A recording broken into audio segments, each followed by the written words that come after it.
أعوذ بالله من الشيطان الرجيم بسم الله الرحمن الرحيم 7. Sura A'rab Mekkede nazil bo'lgan 206 oyat. Nayt şefqatlik, mehribon Allohning ismi bilan boshlayman. Alif Lam Mim Sad. Ey Muhammad, kofirlarni ogohlantirishing, mu'minlarga vaz nasihat qilishing uchun bu kitob, ya'ni Qur'on sana nazil qilindi. Onundan, ya'ni uni tabliq qilishda qavmingning uni inkor qilishidan ansirab yurking siqilmasin. Ey insonlar, sizlar Parvardigoringlar tarafidan sizlarga nazil qilingan kitobga, ya'ni Qur'onga ergishinglar. Allohni qo'yib, jinlardan va insonlardan bo'lgan sizlarni ozdiradigan do'stlarga ergashmanglar. Sizlar vaz nasihatni oz qabul qilasizlar. Biz nurg'un shahar aholisini halok qildik. Bizning azobimiz ularga kechisi yoki tushligi uxlayotgan chaqlarda keldi. Bizning azobimiz kelgan chaqda ularning chekkan faryodi biz haqiqatan zolim edik deyishdan iborat bo'ldi. Biz albatta payg'ambar avatilgan ummatlardan payg'ambarlar tabliq qildimi, sizlar qanday javob berdinglar deb so'raymiz. Payg'ambarlardan bu albatta Alloh topshirgan vazifani ado qildinglarmi deb so'raymiz. Qiyomat kuni ularning ahvolini ularga haqiqiy bilish asosida aytib beramiz. Biz ulardan ayrilmagan edik. Ya'ni ularning hamma ahvolidan xabardormiz. Bu kunda bandalarning yaxshi-yomon amallarining o'lchindiganligi haqdir. Yaxshi amallari eg'ir chiqqanlar nijot topquchilardir. Yaxshi amallari yenik chiqqanlar bizning oyatlarimizni inkor qilganliklari tufaylidan o'zlariga ziyon solg'uvchilardir. Shubhisizki, sizlarni zaminda yerlashtirdik. Zaminda sizlarga turmush lozimatliklarini paydo qildik. Sizlarga Parvardigoringlarning mushundaq ne'matlari bor turg'liq, uningga nihoyat oz shukr qilasizlar. Shubhisizki, biz sizlarni yaratdik. Ondan sizlarni shaklga kirgizdik. Ondan farishtalarga, har odamga hurmat bildirish yuzidan sajda qilinglar dedik. Iblisdan boshqasi sajda qildi. O sajda qiluvchilardan bo'lmadi. Allah iblisga, seni sajda qilishga buyurgan chig'imda nimishqa sajda qilmading dedi. Iblis, men uningdan ortiq, meni o'tdan, uni loydan yaratding dedi. Allah iblisga aytdi: sen bu yerdan, ya'ni jannatdan tushib ket. Bu yerda o'zingni cho'ng tutishga bo'lmaydi. Yo'qol, sen haqiqatan pastkashlardansan. Iblis man kishilar qayta tirildiriladigan kunigacha, ya'ni qiyomat kunigacha muhlat bergin dedi. Allah sana mühlet berildi dedi. İblis etti. Meni azdirganliking sababli ular, ya'ni Adem aleyhisselam ve onun avlodiga vasvas qilish uchun cho'qim to'g'ri yo'ling ustida o'ltirman. Ondan ularga cho'qim oldidan, orqasidan, o'ngdan, so'ldan hujum qilaman. Ularning ko'pchiligining ne'matingga shukr qiluvchilar emasligini ko'rasan. Allah aytdi: jannatdan ayiblangan va rahmatimdan mahrum qilingan holda chiq. Ularning ichidan sana ergashganlarni qo'shib, hammanglar bilan cho'qim jahannamni to'ldiraman. Ey odam, sen ayoling bilan ikkinglar birga jannatda turinglar. Jannatning mevalaridan xohlaganinglarcha yenglar. Bu daraxtga yaqinlashmanglar. Uningga yaqinlashsanglar, zolimlardan bo'lib qolasizlar. Ondan shayton ularning yepiqlik avratlarini ichib etish uchun ularga vasvasa qildi. Shayton aytdi: Parvardigoringlarning sizlarga bu daraxtning mevasini yeyishni ma'ni qilganligi faqat sizlarning farishta bo'lib ketmasliginglar yoki jannatda mangu turib qolmasliginglar uchundir. Shuningdek ularga men cho'qim sizlarga sodiqman deb qasam ichib berdi. Aldamchilik usullari orqali ularni yuqori martabadan tuvan martabaga tushirdi. Daraxtning mevasini yegandan keyinlar ularning avratlari ichilib qoldi. Ular jannatdagi daraxtlarning yaproqlari bilan avratlarini yepishga kirishdi. Ularning Parvardigori ularga qoyib, men sizlarga bu daraxtni, ya'ni mevasini yeyishni ma'ni qilmaganmidim? Shubhisizki, shayton sizlarga haqiqatan oshkora dushmandir demaganmidim deb nido qildi. Ular: Parvardigorimiz, biz o'zimizga o'zimiz zulm qildik. Agar sen bizga mag'firat qilmasang, bizga rahim qilmasang, biz cho'qim ziyon tortquchilardan bo'lamiz dedi. Allah aytdi: sizlar bir-biringlarga dushman bo'lgan holda tushinglar. Ajilinglar bitganga qadar yer yuzida tursizlar va uningdan foydalansizlar. Allah aytdi: yer yuzida yashaysizlar, yer yuzida o'lusizlar. Qiyomat kuni yana yer ostidan chiqarilsizlar. Ey odam bolalari, sizlarga biz haqiqatan avurtanglarni yopadigan libosni va zinnatlanadigan libosni tushirdik. Taqvodorlik libosi eng yaxshidir. Ana shular, ya'ni inson bolalarga satri avrat uchun libos yaratdik. Ularning ibrat elishi uchun Allohning bandalariga bo'lgan fazli marhamatini ko'rsatadigan alomatlardandir. Ey odam bolalari, shayton sizlarning ota-onanglarni ozdirib jannatdan chiqarib o'tgandek, sizlarni ozdirmasin. Shayton ularning avratlarini o'zlariga ko'rsatish uchun kiyimlarini soldirib o'tgan edi. Shayton va uning qo'l ostidagilar sizlarni ko'ralaydi. Sizlar ularni ko'rolmaysizlar. Shubhisizki, biz shaytonlarni iymon etmaydiganlarning do'sti qildik. Ular yana mushriklar. Bir yomon ishni qilgan chaqlarda ota-bovlarimizning mushunda qilganligini ko'rgan edik. Alloh bizga mushunda qilishga buyurgan deydi. Ey Muhammad, ularga aytqinki, Allah bandalarini haqiqatan yomon ishga buyurmaydi. O'zlaringlar bilmaydigan narsalarni Allah nomidan yolg'on aytamsizlar? Ey Muhammad, aytqinki, Parvardigorim meni adil bo'lishga buyurdi. Har sajda qilganda butunlay Allohga yuzlaninglar. Allohga ixlos bilan ibodat qilinglar. Sizlar Alloh dastlabda paydo qilgan holatinglarda asliga qaytsizlar. Alloh sizlardan bir guruhni hidoyat qildi. Yana bir guruhga gumrohlik tegishli bo'ldi. Chunki ular Allohni qo'yib, shaytonlarni do'st tutdi. Shundaq turg'uliq ular o'zlarini to'g'ri yo'lda deb gumon qiladi. Ey odam bolalari, har namoz vaqtida yoki tavob vaqtida avurtanglarni satr qilib turadigan kiyimlaringlarni kiyinglar. Yenglar, ishchinglar isrof qilmanglar. Alloh isrof qiluvchilarni haqiqatan yoqtirmaydi. Aytqinki, Alloh bandalari uchun yaratgan liboslarni, shirin, pak rizqlarni kim harom qildi? Aytqinki, ular bu dunyoda mu'minlar uchun yaratilgan. Garchi ularga kuffarlar sherik bo'lsa-mu, oxiratda bo'lsa mu'minlarga xosdir. Allohning bir va sheriki yo'q ekanligini biladigan qavm uchun oyatlarni shundoq tafsili bayon qilamiz. Ey Muhammad, ularga aytqinki, Parvardigorim oshkor va yoshirin yomon ishlarning hammasini, gunohlarni, kishilarga nohaq chiqilishni, Allohning sheriki bo'lishga Alloh hech qanday dalil tushirmagan narsalarni, Allohga sherik keltirishni, o'zinglar bilmaydigan narsalarni, Alloh nomidan qalayimqon so'zlashni harom qildi. Har bir ummatning halok bo'ladigan muayyan vaqti bo'ladi. Halok bo'ladigan vaqti yetganda ular birdammo ilgari keyin bo'lmaydi. Ey odam bolalari, ishchinglardan mening oyatlarimni sizlarga bayon qilib beradigan payg'ambarlarim kelganda taqvodorlik qilgan va amalini tuzatganlarga qo'rqinish yo'qdir. Ular g'am andish qilmaydi.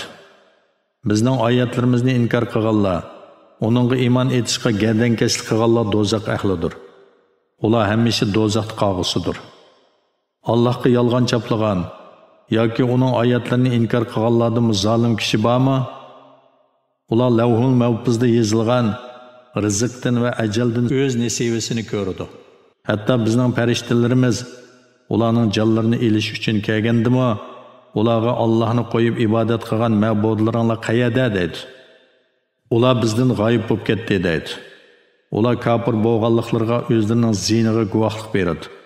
Alloh oyatlarini inkor qilganlarga aytadi: sizlardan ilgari o'tgan jinlardan va insonlardan bo'lgan kafir ummatlar bilan birlikda do'zaxga kiringlar. Har qachon bir ummat do'zaxga kiradi ekan, u o'zidan ilgirki ummatga uningga egishib gumroh bo'lganligi uchun la'nat o'qiydi.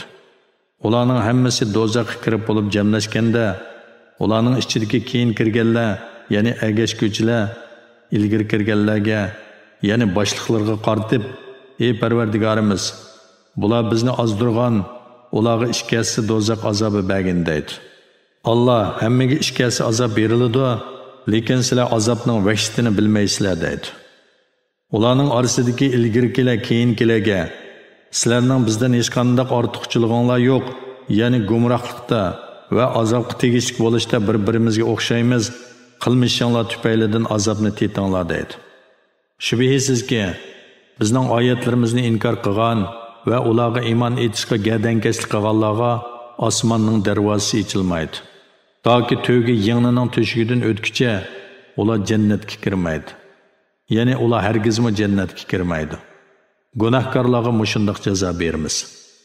Do'zaxda ularning ostiga soladigan ko'rpusimi o'tdan, ustiga yepinadigan yotqinimi o'tdan bo'ladi. Zolimlarga mushundoq jazo beramiz. Iymon etgan va yaxshi amallarni qilganlar ana shular jannat ahlidir. Ular jannatda hamisha turadi.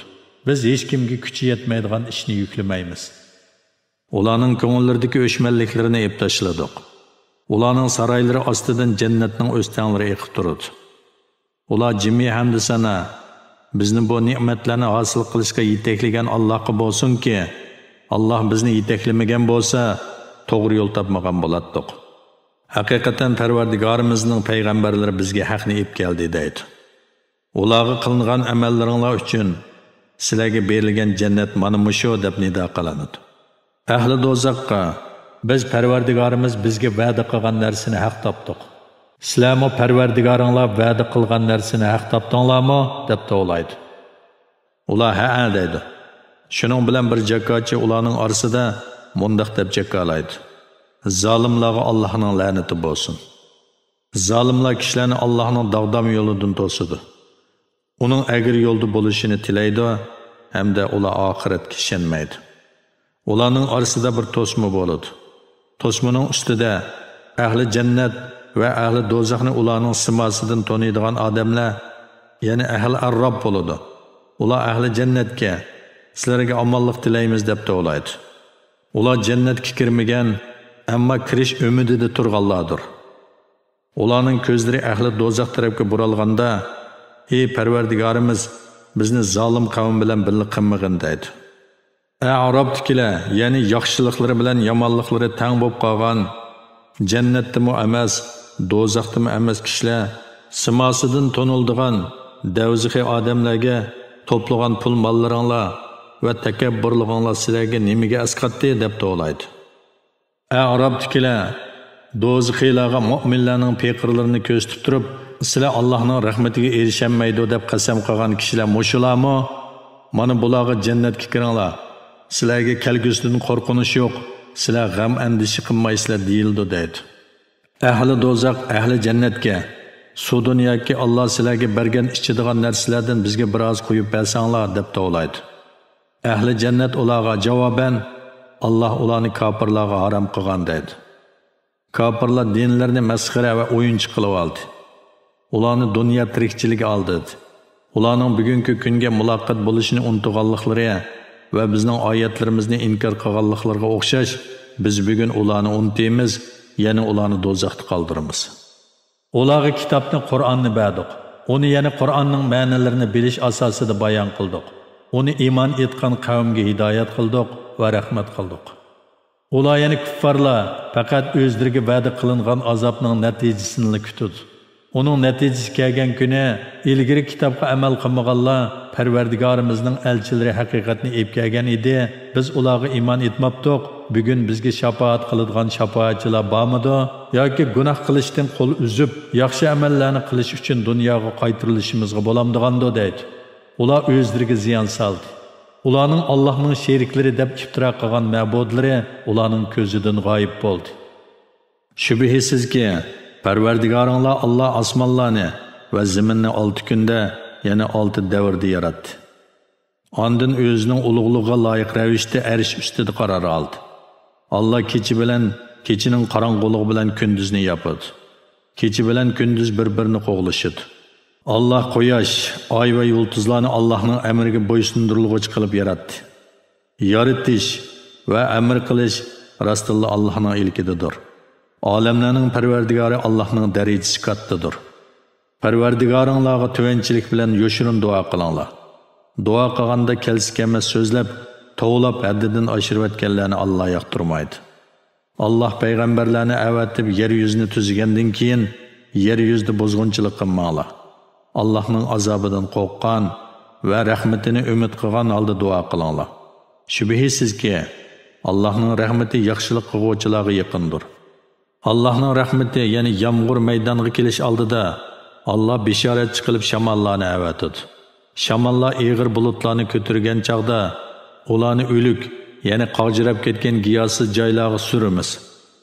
Uningdan yomg'ir yog'dirib, turlik mevalarni chiqaramiz. Ibrat elishinglar uchun zamindan mevalarni chiqargandek qiyomatda o'liklarni qabrlardan chiqaramiz. Munbat yerning giyohi Allohning izni bilan to'liq o'nadi. Bu vaz-nasiyatga quloq selib, uningdan foydalanadigan mu'minning misolidir. Nachar yerning giyohi oz o'sadi. Bu vaz-nasiyatdan foydalanmaydigan kofirning misolidir. Shukr qiladigan qavm uchun oyatlarimizni mushundaq shakllarda bayon qilamiz. Shak shubhisizki, Nuhni o'z qavmiga payg'ambar qilib avatdik. U, ey qavmim, Allohga ibodat qilinglar. Sizlarga Allohdan boshqa ma'bud barhaq yo'qdir. Men haqiqatan sizlarning buyuk kunning, ya'ni qiyomat kunining azobiga qilishinglardan qo'rqaman dedi. Qavmning cho'nglari, biz seni haqiqatan ro'shan gumrohlikda ko'ramiz dedi. Nuh aytdi: Ey qavmim, men qilchimi gumroh emasman. Lekin men olamlarning Parvardigori tarafidan avatilgan payg'ambarman. Sizlarga Parvardigorimning elchiligini yetkazaman. Sizlarga nasihat qilaman. Men Allohning vahiy qilishi bilan sizlar bilmaydigan narsalarni bilaman. Sizlarni ogohlantirish uchun kufrdan saqlanishinglar va Allohning rahmatiga erishishinglar uchun sizlarga oranglardagi bir kishi orqali Parvardigoringlarning vahiysi kelishidan ajablanamsizlar? Ular Nuhni inkor qildi. Nuhni va uning bilan kemada birga bo'lganlarni qutqizdik. Oyatlarimizni inkor qilganlarni butunlay suvga g'arq qildik. Shubhisizki, ular haqni ko'rishdan dillar qo'rqavam edi. Ad qavmiga ularning qarindishi Hudni avatdik. Hud: Ey qavmim, Allohga ibodat qilinglar. Sizlarga Allohdan boshqa ma'bud barhaq yo'qdir. Uning azobidan qo'rqmamsizlar dedi. Uning qavmining iymon etmagan cho'nglari: Biz seni haqiqatan ahmoq hisoblaymiz. Biz seni albatta payg'ambarlik da'voyingda yolg'onchilardan deb gumon qilamiz dedi. Hud aytdi: Ey qavmim, men ahmoq emasman. Lekin men olamlarning Parvardigori tarafidan avatilgan payg'ambarman. Sizlarga Parvardigorimning elchiligini yetkazaman. Men sizlarga ishonchlik nasihatchiman. Parvardigoringlarning vahiysi sizlarni ogohlantirish uchun o'z ichinglardagi bir kishi orqali kelganligidan ajablanamsizlar? O'z vaqtida Nuhning qavmi halok bo'lgandan keyin Allohning sizlarni ularning o'rinbosari qilganligini, vujudinglarni qomatlik, bastilik qilganligini yod etinglar. Sizlar baxtga erishishinglar uchun Allohning ne'matlarini yod etinglar. Ular: Ey Hud, ota-bobolarimiz ibodat qilib kelayotgan ma'budlarni tashlab, yolg'iz bir Allohga ibodat qilishimizga da'vat qilg'ili keldingmi? Agar rost so'zlaguvchilardan bo'lsang, bizga va'da qilgan azobni keltirgin dedi. Hud: Sizlarga cho'qim Parvardigoringlarning azobi va g'azabi nozil bo'ladi. Sizlar o'zinglar va ota-bobonglar ot qo'yib olgan. Bu vaqtda ularga ibodat qilishga Alloh hech qanday dalil nozil qilmagan butlarning ismlari ustida men bilan munozirlashamsizlar? Kutinglar, men bu haqiqatan sizlar bilan birlikda sizlarga nozil bo'ladigan azobni kutaman dedi. Biz Hudni va uning bilan birga bo'lg'uvchilarni, ya'ni mu'minlarni rahmatimiz bilan qutqizdik. Bizning oyatlarimizni inkor qilganlarni talto'k saloq qildik. Ular iymon etmagan edi. Samudga ularning qarindishi Solihni payg'ambar qilib avatdik. O ey qavmim, Allohga ibodat qilinglar. Sizlarga Allohdan boshqa hech ma'bud barhaq yo'qdir. Sizlarga haqiqatan Parvardigoringlar tarafidan mening payg'ambarligimni isbotlaydigan ro'shan mo'jiza keldi. Mana bu Alloh bevosita yaratgan tish tugimi sizlarga mening mo'jizamdir. Uni Allohning ziminiga qo'yinglar. Ixtiyoriy o'tlisin. Onunğa ziyan zahmet yetkizmanglar. Bo'lmasa sizlarni qattiq azob alih qiladi. Yod etinglar ki, o'z vaqtida Alloh sizlarni ot qavmidan keyin ularning o'rinbosari qildi. Sizlarni hijr zaminiga o'rlashtirdi. Uning tuzlanglariga imoratlar soldinglar. Tog'larni teshib uylar yasadinglar. Allohning ne'matlarini yod etinglar. Zaminda buzg'unchilik qilmanglar dedi. Uning qavmining takabbur cho'nglari bo'zak qilinganlarga, ya'ni ularning ichidagi mu'minlarga sizlar Solihni uning Parvardigori tarafidan avatilgan payg'ambar deb bilamsizlar dedi. Ular biz uning payg'ambarligiga albatta ishonamiz dedi.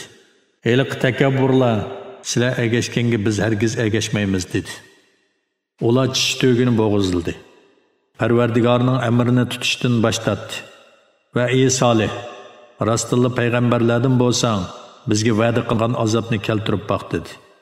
Ularga qattiq azob yuzlandi-da, ular uylarida o'ltirgan peti qetib qoldi. Ular halok bo'lgandan keyin ularga orqasini qildi va ey qavmim, sizlarga haqiqatan Parvardigorimning elchiligini yetkazdim, sizlarga nasihat qildim, lekin sizlar nasihat qiluvchilarni yoqtirmadinglar dedi. Lotni ahli Samudga payg'ambar qilib avatdiq. O'z vaqtida u o'z qavmiga ularni ayiblash yuzasidan mundaq degan edi. Sizlar shunda qabih ishni qilamsizlar? Bunda qabih ishni sizlardan ilgari jahon ahlidan hech qanday odam qilmagan edi. Sizlar haqiqatan ayollarni tashlab qo'yib, erlar bilan jinsiy talabinglarni qondirsizlar. Sizlar haqiqatan haddidan oshquvchi qavmsizlar.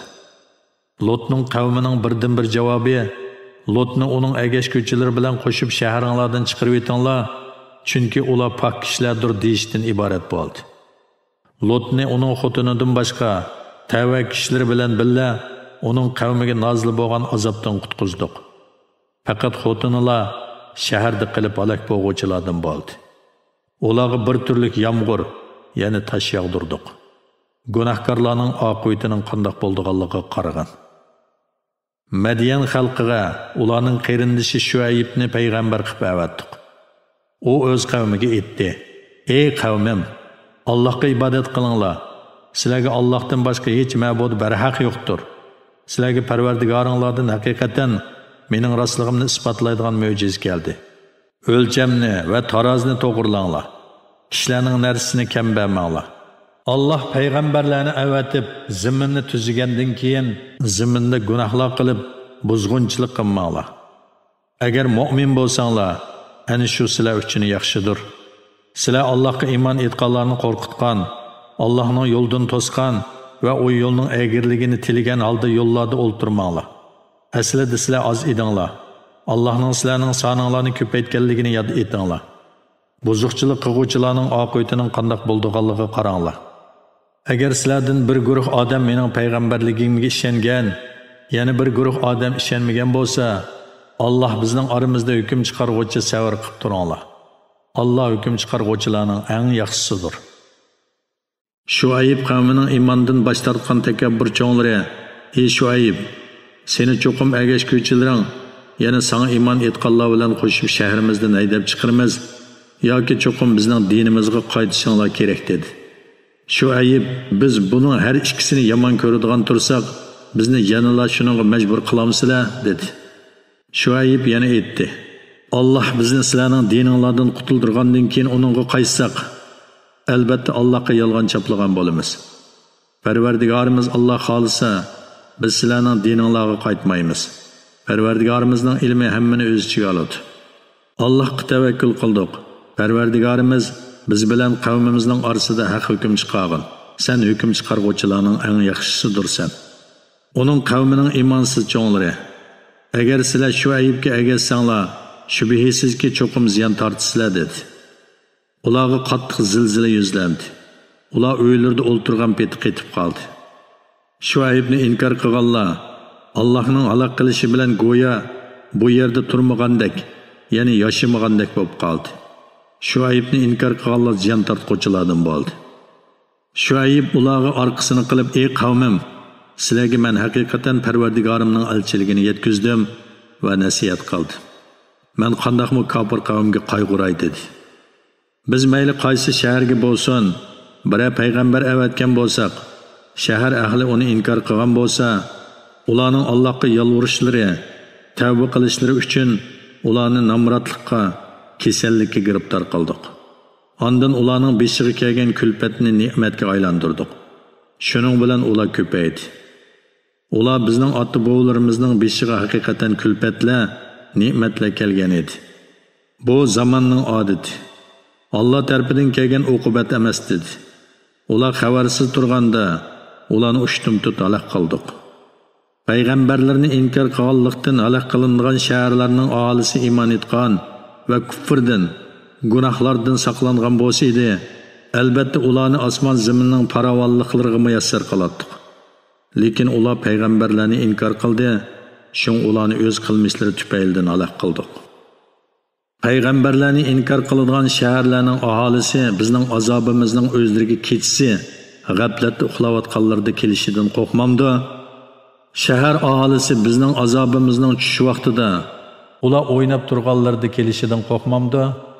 Ular Allohning makridan, ya'ni ular tuyuqsiz turganda Allohning azob nozil qilishidan qo'rqmamdi. Faqat ziyon tatquchi qavmlar Allohning makridan qo'rqmaydi. Zaminning ilgirki egalari halok bo'lgandan keyin zaminga varis bo'lg'uvchilarni xolisa gunohi tufaylidan halok qilganligimiz, dillarini pechatlayib etadiganligimiz, ularga yana zaminga varislik qiluvchilarga ayon bo'lmadimi? Ular haq so'zni anglamaydi. Shu shaharlar aholisining ba'zi xabarlarini ey Muhammad sana hikoya qilib beramiz. Shak shubhisizki payg'ambarlar ularga mo'jizalar olib kelgan edi. Ular ilgari haqni inkor qilganliklari uchun o mo'jizalarga iymon etmadi. Allah kafirlarning dillarini ana shunday pechatlaydi. Ularning to'lisining bergan va'dasiga vafo qiladiganligini bayqamadik. Ularning to'lisining shaksiz fosiqlar, ya'ni Allohning amr farmonidan bosh tortquchilar ekanligini bayqadik. Mazkur payg'ambarlardan keyin Musoni mo'jizalar bilan Misrning Musa zamonidagi podshohi Fir'avnga va uning qavmining cho'nglariga payg'ambar qilib avatdik. Ular bu mo'jizalarni inkor qildi. Buzg'unchilik qiluvchilarning oqibatining qanday bo'lganligiga qaragan. Musa aytdi: "Ey Fir'avn, men haqiqatan olamlarning parvardigori avatgan payg'ambarman. Alloh nomidan faqat haqiqatdan boshqani aytmaslikka loyiqman. Rostilla parvardigoringlar tarafidan sizlarga mening rostligimni isbotlaydigan bir mo'jiza olib keldim. Shuning uchun Isroil avlodini men bilan qo'yib bergin, men bilan birga ota-bobolarining vatani muqaddas zaminga borsin." Fir'avn Musaga: "Agar sen parvardigoring tarafidan bir mo'jiza olib kelgan bo'lsang, bu da'voyingda rostchilardan bo'lsang, uni bizga ko'rsatgin" dedi. Musa hassini tashladi. U nagahon oshkor bir ajdarhoga aylandi. Qo'lini qo'ltig'idan chiqarib edi. U nagahon qarg'uvchilarga nur chaqnatib turadigan oppoq bo'lib ko'rindi. Fir'avn qavmining cho'nglari aytdi: "Bu haqiqatan noiti usta sehrgar ekan. O sizlarni zamininglar, ya'ni Misr zamindan haydab chiqarib o'tmoqchi. Nima maslahat bersizlar?" Ular aytdi: "Ularning ishini o'zing bir fikrga kelguncha ta'xir qilgin. Shaharlarga sehrgarlarni yiquvchi kishilarni avatgin. Ular barliq usta sehrgarlarni sening huzuringga olib kelsin." Fir'avn sehrgarlarni yig'ishga odamlarni avatdi. Sehrgarlar Fir'avnning qishig'i keldi. Ular agar biz g'alaba qilsak bizga cho'qim mukofot berilamdi dedi. Fir'avn: "Ha, mukofot beriladi. Uning ustiga sizlar cho'qim mening yaqin kishilarim bo'lib qolasizlar" dedi. Ular yana sehrgarlar: "Ey Musa, Hasonni sen avval tashlamsan yoki biz o'zimizninkini avval tashlamdik" dedi. Musa: "Sizlar tashlanglar" dedi. Ular hasa arg'amchilarini tashlab kishilarning ko'zlarini bog'ladi. Ularni yana kishilarni qattiq cho'chitibdi. Ular kishilarning ko'zlariga cho'ng ko'rinadigan sehrni ko'rsatdi. Musaga Hasonni tashlagin deb vahiy qildik. Musa hassini tashlab edi. U ajdarhoga aylanib ularning o'ydirma narsalarini darhol yutibdi. Haqiqat oshkor bo'ldi. Ularning ko'rsatgan sehrlari barbod bo'ldi. Bu yerda ular, ya'ni Fir'avn bilan qavmi mag'lub bo'ldi. Xor bo'lgan holda shaharga qaytdi. Sehrgarlar sajdaga bordi. Ular dedi: "Olamlarning parvardigoriga iymon etdik. Musa va Harunning parvardigoriga iymon etdik." Fir'avn aytdi: "Sizlar men ruxsat qilmay turib Musaga iymon etdinglar. Bu cho'qim sizlarning shahar, ya'ni Misrdagi cheyg'onlarda aholini shahardan haydab chiqarish uchun Musa bilan birlashib oldin planlagan hilanglardir. Sizlarni qanday jazolaydiganligimni uzoqqa qolmay bilasizlar. Sizlarning qo'linglarni, putinglarni cho'qim o'ng chaq qilib, o'ng qo'linglar bilan so'l putinglarni yoki so'l putinglar bilan o'ng qo'linglarni cho'qim kesiman, ondan hammanglarni cho'qim darg'a esib o'ldiraman." Sehrgarlar aytdi: "Biz albatta Parvardigorimizning dargohiga qaytquchilarmiz. Sen bizni faqat Parvardigorimizning bizga nozil qilgan oyatlarga iymon etganliklarimiz uchun ayblayotsan. Parvardigorimiz, bizga sabr ato qilgin, bizni musulmon petimizga qabzruh qilgin. Fir'avn qavmining cho'nglari Fir'avnga Musa bilan uning qavmini zaminda fitna fasod turg'izishga, seni va sening ilohlaringni tashlashga qo'yib yutamsan dedi. Fir'avn ularning bolalarini o'ltiramiz, ayollarni bo'lsa xizmatga selishga qoldirib qo'yamiz. Biz albatta ularning ustidan hukmronlik qilamiz dedi. Musa o'z qavmiga: Allohdan madad tilanglar, sabr qilinglar.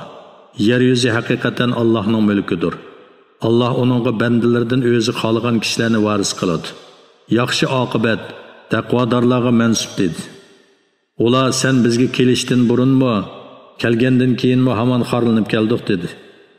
Musa Parvardigoringlarning dushmaninglarni halok qilishi, Misr zaminda ularning o'rniga sizlarni dastitishi, sizlarning qandoq ish qildiganliginglarga qarshi muvaqqaqdir dedi. Allohga qasamki, biz haqiqatan Fir'avn va uning tavallarining ibrat ilishlari uchun ularni qahatchilik bilan meyvelarining usulini kemaytish bilan sinadik. Ular agar farovonlik, mo'lchilikdek bir yaxshilikqa erishsa, biz uningga haqliqmiz deydi. Agar ularga bir yomonlik kelsa, ular bu Musa va uning bilan birga bo'lgan mu'minlarning shumligidan keldi deydi. Ularga yetgan yaxshilik bilan yomonlik Musaning shumligidan emas, Allohning taqdiridir. Lekin ularning to'lisi buni, ya'ni ularga kelgan balo qazoning o'z gunohlari tufayli Alloh tarafidan kelganligini o'qimaydi. Ular, ya'ni Fir'avn qavmi, ko'zimizni bog'lash uchun har qanday mo'jiza keltirsangmi, biz senga hargiz ishonmaymiz dedi. Ularga suv ofatini, chekatga, pit, paqa, qon balolarini ro'shan mo'jizalar qilib avatdik. Allohga iymon etishga ularning gadankashligiga yo'l qo'ymadi. Ular gunohkor qavm bo'ldi. Ularga balo nozil bo'lganda, ular: "Ey Musa, Parvardigoringga o'zining senga ato qilgan ahdi bilan, ya'ni senga bergan payg'ambarligining haqqi hurmati bilan bizdan baloni ko'tarib o'tishga duo qilsang, Allohga qasamki, agar bizdan baloni ko'tarib o'tsang, senga cho'qim iymon etimiz, Isroil avlodini cho'qim sen bilan birga qo'yib beramiz" degan edi. Ulardan baloni vaqtli ko'tarib o'tgan chig'imizda ular to'satdan ahdlarini buzdi. Oyatlarimizni inkor qilganliklari va oyatlarimizdan g'afil bo'lganliklari uchun ularni dengizga g'arq qilib jazoladik. Bo'zaq qilingan qavmni, ya'ni Bani Isroilni biz barkatli qilgan Sham zaminining sharq taraflariga va g'arb taraflariga Isroil avlodi savr qilganliklari uchun Parvardigorning ularga qilgan chiroyli va'dasi to'liq ishga oshdi. Fir'avn va uning qavmining salg'onlari, ya'ni imoratlarini va yasig'onlari, ya'ni bog'lari va ekinzorliklarini vayron qildik. Isroil avlodini biz Qulzum dengizidan o'tkazib o'tdik. Ular butlarga cho'qinayotgan bir qavmning yenidan o'tganda: "Ey Musa, bizga ularning butlarga o'xshash but o'rin tipagin" dedi. Musa: "Sizlar haqiqatan nodon qavm ekansizlar" dedi. Shubhisizki, shu kishilarning botil dinlari gumron bo'g'isidir. Ularning qilgan amallari bekordir. Musa: "Alloh sizlarning zamoninglardagi jahon ahlidan ortiq qilgan tursa, sizlarga uningdan boshqa iloh izdamdim" dedi. O'z vaqtida sizlarni Fir'avnning qavmidan qutqizdik. Ular sizlarga qattiq azobni tetitdi. O'g'illaringlarni o'ltiradi, ayollaringlarni xo'rlab ishiltishga elib qoladi. Buningda Parvardigoringlardan sizlarga zo'r sinoq bor edi. Musaga bizga munojat qilishga 30 kechini va'da qildik. Onunga yana 10 kechini qo'shdik. Shuning bilan Parvardigorining va'da qilgan vaqti 40 kecha bo'ldi. Musa qarindoshi Harunga: "Men qaytib kelganga qadar qavmimga mening o'rinbosarim bo'lib turgan. Ularning ishini tuzgin. Buzuqchilik qiluvchilarning yo'lida ma'mag'in" dedi.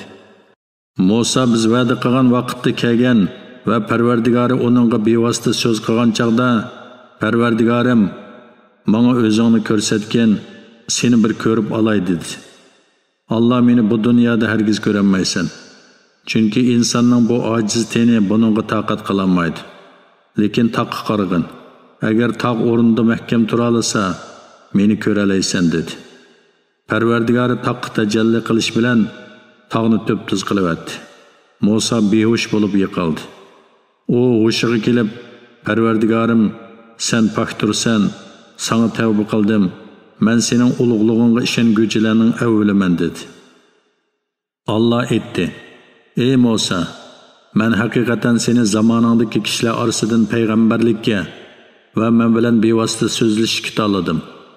Sana men ato qilgan payg'ambarlikni qabul qilgan va shukr qiluvchilardan bo'lgin. Biz uning uchun Tavrat taxtlarga İsrail avlodi dinda muhtoj bo'lgan vaz-nasihat, diniy ahkomlarning hammasini tafsili yozdik. Ey Musa, uni ya'ni Tavratni mahkam tutqin.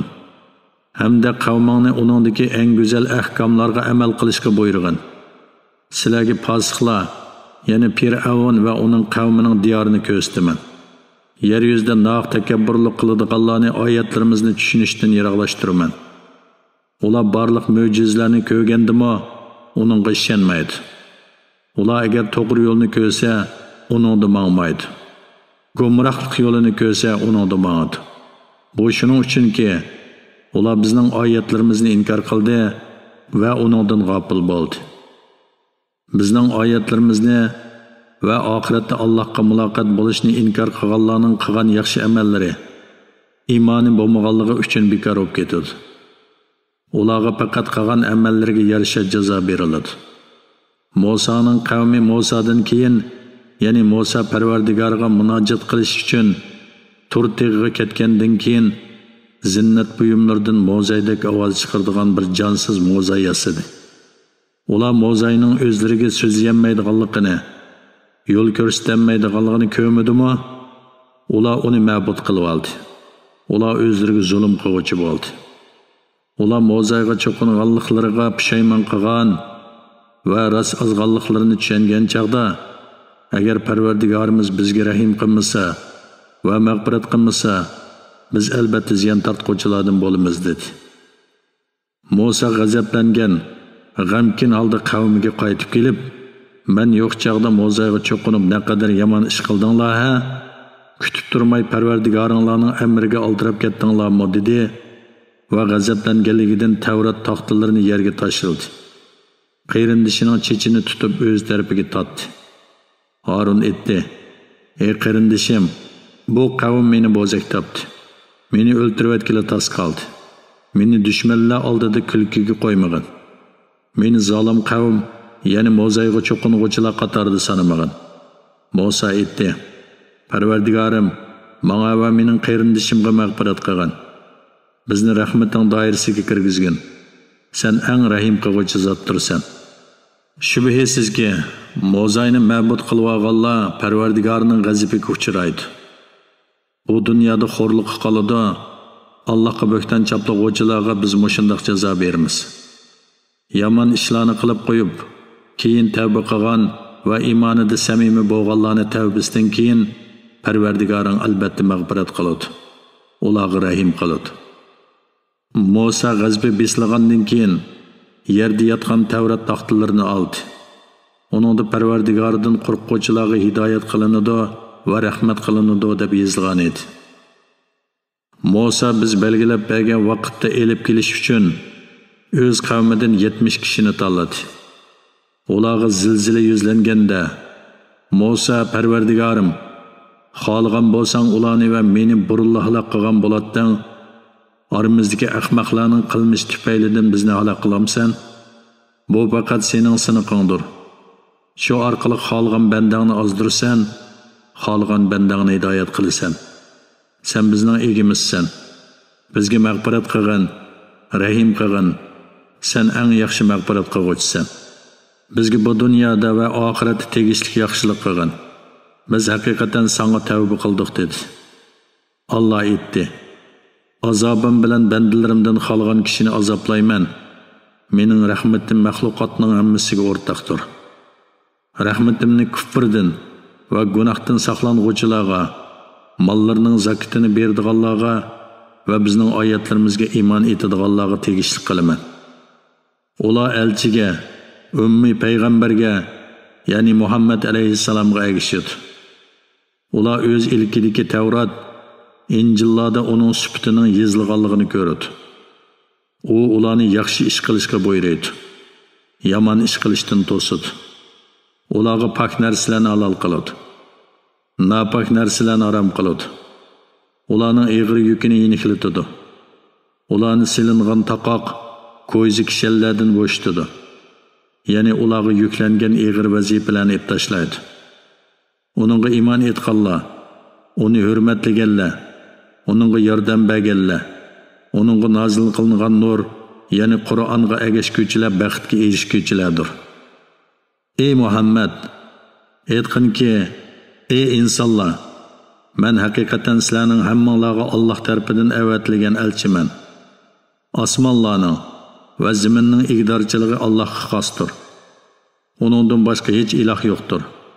Allah tirildirdi va o'ltirdi. Allohga, uning Alloh va Allohning so'zlariga iymon keltiradigan elchisi ummiy payg'ambarga iymon keltiringlar. Hidoyat tepishinglar uchun uningga ergishinglar. Musoning qavmining, ya'ni Bani Isroilning ichida kishilarni haq bilan to'g'ri yo'lga boshlaydigan, haq bilan to'g'ri hukm qiladigan bir jamoa bor. Ular Bani Isroilni 12 tarmoqqa jamoalar qilib bo'lib Musoning qavmi bayovonda uningdan suv talab qilganda, Musoga Hasan bilan toshni urg'in deb vahiy qildik. Musa hassisi bilan toshni urib edi, uningdan qabilalarning soni bo'yicha 12 bo'loq etilib chiqdi. Har qabila o'zining suv ichadigan o'rnini bildi. Ularga bulutni soyvan qilib berdik. Ularga taranjibin bilan bo'dunini tushirib berdik. Ularga aytdikki, sizlar biz rizqlantirilgan lazzatli narsalardan yenglar. Ular bu ulug' ne'matlarga nonko'rlik qilish bilan bizga ziyon sog'ini yo'q. O'zlarini Allohning azobiga duchor qilish bilan o'zlariga o'zlari zulm qildi.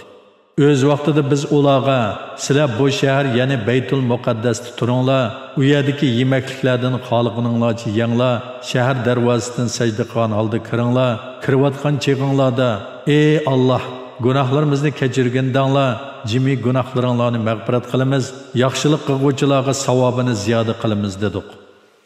Ularning ichidagi zolimlar ularga aytilgan so'z Allohning amrini boshqa so'zlarga o'zgartirdi.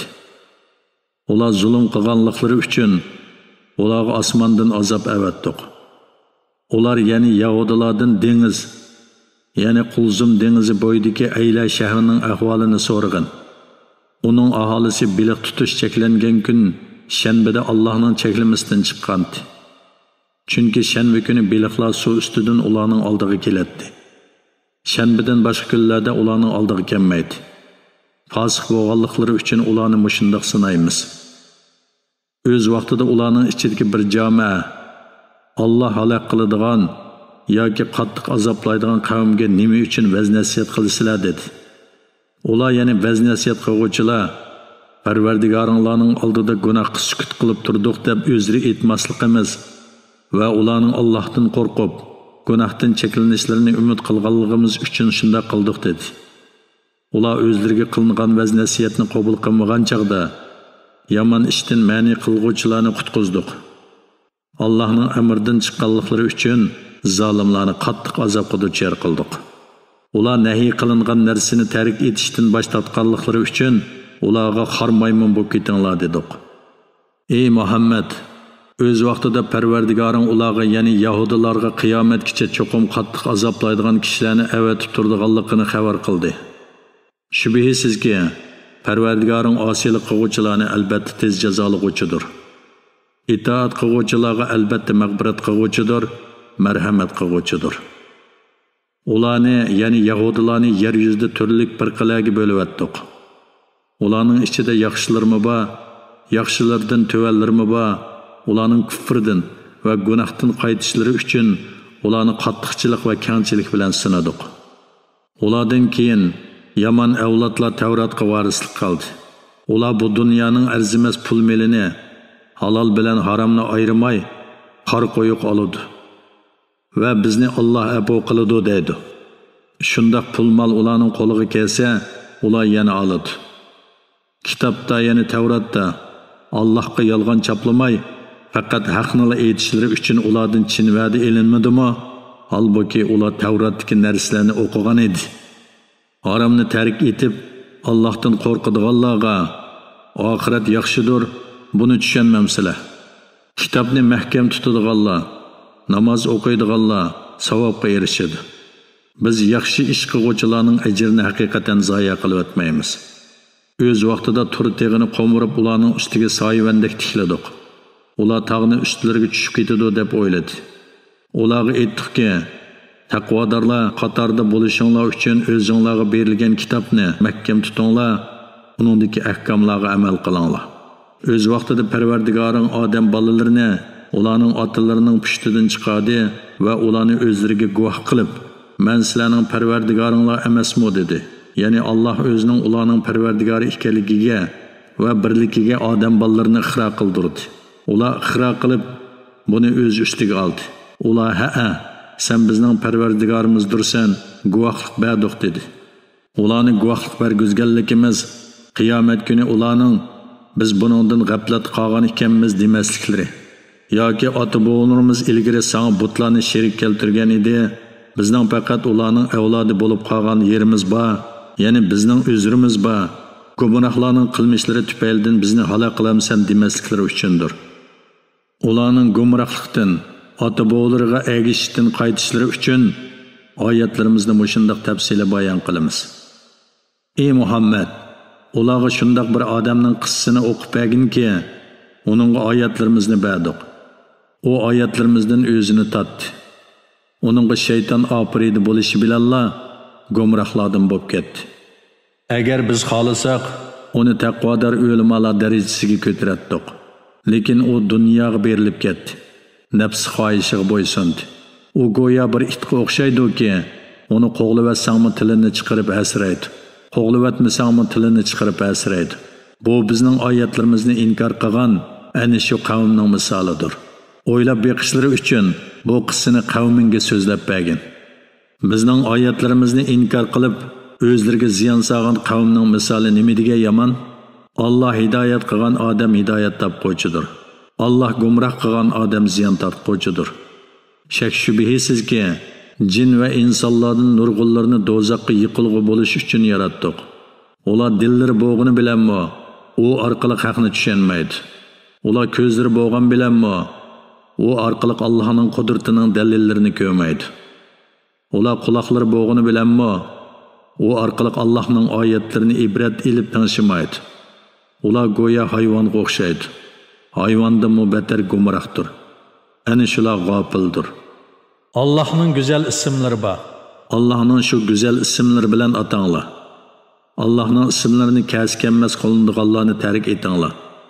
Ular oxiratda qilmishlarining jazosini tortadi.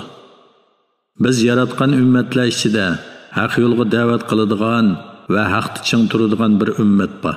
Bizning oyatlarimizni inkor qilganlarni to'ydirmasdan asta-asta halokatga yaqinlashtiramiz. Ularga muhlat beraman. Mening azobim haqiqatan qattiqdir. Ular o'zining hamroyi, ya'ni Muhammad alayhissalomning majnun emasligini o'ylamamdi, u faqat oshkora ogohlantiruvchidir. Ular osmonlarning va zaminning saltanati ustida Allohning yaratgan mahluqotlari o'zlarining ajli yaqinlashganligining mumkinligi ustida fikr yurgizmamdi. Ular kalomulloh ekanligi shuncha ro'shan bo'lgan Qur'ondan boshqa yana qaysi so'zga ishonadi? Alloh ozdirgan kishini hidoyat qiluvchi bo'lmaydi. Alloh ularni gumrohlarida qo'yib beradi-ki, ular tangriqab yuradi. Ey Muhammad, ular sendan qiyomatning qachon bo'ladiganligini so'raydi. Aytqanki, uning qachon bo'ladiganligini faqat Parvardigorim Alloh biladi. Uni faqat o'zi belgilagan vaqtda maydonga chiqaradi. Qiyomat osmonlarning va zaminning ahliga og'ir voqeadir. U sizlarga tuyuqsiz keladi.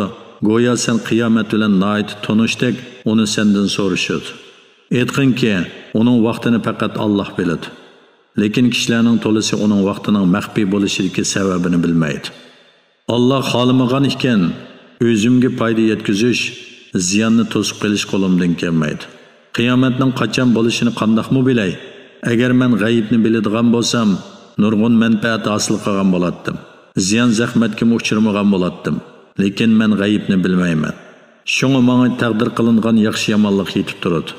Men faqat iymon etadigan qavm uchun ogohlantiruvchi va xushxabar berguvchi qilib avatilgan payg'ambarman. U sizlarni bir jondan, ya'ni Odam alayhissalomdan yaratdi. Odam alayhissalomning unsi o'lpat elish uchun xotini, ya'ni Havvoni uning o'z jinsidan yaratdi. Xotini bilan yaqinchilik qilgandan keyin xotini yenikkini qo'saq ko'tarib eg'ir bo'y yurdi. U bolaning qo'rsaqda o'sib cho'ngishi bilan eg'irlashgandan keyin har xotin ikkalan Parvardigori Allohga agar bizga a'zolari bejirim farzand ato qilsang, ne'matingga albatta shukr qiluvchilardan bo'lamiz deb duo qildi. Alloh ularga bejirim o'g'il farzand ato qilgan edi. Ularning avlodi Allohga sherik keltirib, butlarga cho'qindi. Alloh ularning sherik keltirgan ma'budlardan pokdir. O'zlari yaratilgan, hech narsani yaratolmaydigan narsalarni, ya'ni butlarni Allohga sherik keltiramda, o narsalar cho'qinuvchilarga yordam berolmaydi. O'zlariga yordam berolmaydi. Ularni to'g'ri yo'lga chaqirsanglar, ular sizlarga ergashmaydi. Mayli ularni da'vat qilinglar yoki jim turinglar, bu ular uchun baribir o'xshash. Ya'ni sizlar qaysi holatda bo'lsanglar, ular sizlarning da'vatinglarga javob qaytarishga qodir emasdir. Sizlar Allohni qo'yib ibodat qilgan butlar sizlarga o'xshash maxluqlardir. Ularni iloh degan da'voyinglarda rostchil bo'lsanglar, ularni chaqirib beqinglar. Chaqiriqinglarni ijobat qilib boqsin. Ular ya'ni butlarning mangdigan putlari bormi? Yoki tutadigan qo'llari bormi? Yoki ko'radigan ko'zi bormi va anglaydigan quloqlari bormi? Ey Muhammad, ularga aytqinki, sheriklaringlarni menga qarshi chaqiringlar. Ondan qo'linglardan kelishicha menga ziyonkashlik qilinglar. Ozroqmi muhlat bermanglar. Men Allohga yo'langanligim uchun sizlarga parvo qilmayman. Haqiqatan kitobni yana Qur'onni nozil qilgan Alloh mening egamdir. U yaxshilarga igdorchilik qiladi. Sizlarning Allohni qo'yib ibodat qiladigan butlaringlar sizlarga yordam berolmaydi. O'zlariga yordam berolmaydi. Agar ularni hidoyatga da'vat qilsanglar, ular hidoyat topmoq tugul da'vatinglarni anglamaydi. Ular sizlarga qarab turganda ko'rinsimi, lekin ular ko'rmaydi. Aponi do'st tutqin. Yaxshilikqa, ya'ni yaxshi so'z qilishga, yaxshi ish qilishga buyurg'in. Nodonlar bilan tang bo'lmag'in. Agar shayton sana vasvas qilsa, shaytonning vasvasidan Allohga sig'inib panoh tilegin. Alloh haqiqatan so'zingni anglab turg'uchidir, ishingni bilib turg'uchidir. Taqvodor kishilar shaytonning vasvasiga uchirsa, Allohni aslaydi-da, haqiqatni ko'rib olib, shaytonning vasvasidan xalos topadi. Shaytonlar kuffar birodarlarini bo'lishcha ozdiradi. Ularni ozdirishdan bo'shib qolmaydi. Ular talab qilgan mo'jizalardan biror mo'jizni keltirmasang, uni nimishqa o'zing ijod qilmading deyishadi. Ey Muhammad, ularga aytqinki, ish mening ilkimda emas. Men faqat Parvardigorim tarafidan menga vahiy qilinganiga amal qilaman. O'zligimdan mo'jiza yaratolmayman. Bu Qur'onda sizlarga Parvardigoringlar tarafidan keltirilgan dalillardir. Qur'on boshqa mo'jizalarga ehtiyoj qoldirmaydi. Iymon etgan qavm uchun hidoyatdir va rahmatdir. Allohning rahmatiga erishishinglar uchun Qur'on o'qilgan chaqda uni diqqat bilan anglanglar va jim turinglar. Parvardigoringni yelingan va uningdan qo'rqqan holda ichingda yod etgin. Atdiganda oqshomda uni past ovozda zikr qilgin. G'ofillardan bo'lmag'in. Parvardigoringning dargohidagilar, ya'ni farishtalar Allohga ibodat qilishdan bosh tortmaydi. Allohga tasbih aytadi va uningga sajda qiladi.